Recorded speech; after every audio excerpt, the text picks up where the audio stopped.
La salle avait été réservée. La scène se passe lors d'une réunion de citoyens togolais dimanche à Lomé. Le député sénégalais du PASTEF, Guy Marius Sagna, prend la parole à la tribune. Ça veut dire peut-être qu'il y a des gens qui ne voulaient pas que cette rencontre ait lieu. Au moment de chanter l'hymne national, la réunion est brutalement interrompue dans la confusion. Présent au moment des faits, ce journaliste raconte l'agression. Il y avait des jeux partout, il fallait s'enfuir. Il y a un monsieur qui s'est accroché à moi, il a pris mon portable, j'ai tenu fort le portable. L'autre a pris une chaise, il m'a envoyé au dos.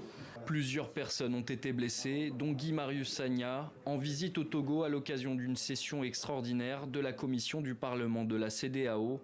Il rapporte avoir été frappé à coups de chaise et de poing. Ce qu'il faut retenir de la violence d'aujourd'hui, c'est que tous les Togolais sont en sursis. Aucun Togolais n'est en sécurité.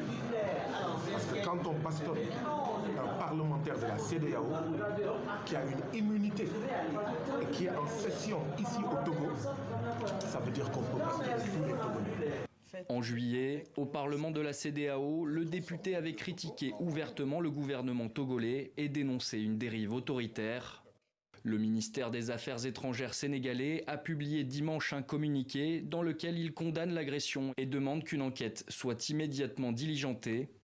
Contacté par TV5 Monde, la porte-parole du gouvernement du Togo, Yawa Kwigan, a dénoncé ces violences et affirmé qu'une enquête serait menée par la justice togolaise.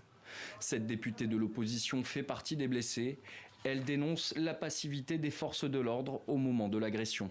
Eh bien, les gendarmes, ils n'ont rien fait. Ils étaient là, en observateur. Ils étaient là, même quand ils ont été interpellés. Et ils sont partis lorsqu'ils ont laissé le groupe faire ce qu'ils avaient à faire. Beaucoup d'autres réactions se sont fait entendre au Togo, comme celle du Front Touche pas à ma constitution, formé en réaction à l'adoption d'une nouvelle constitution au Togo, qui demande une réaction de la CEDEAO.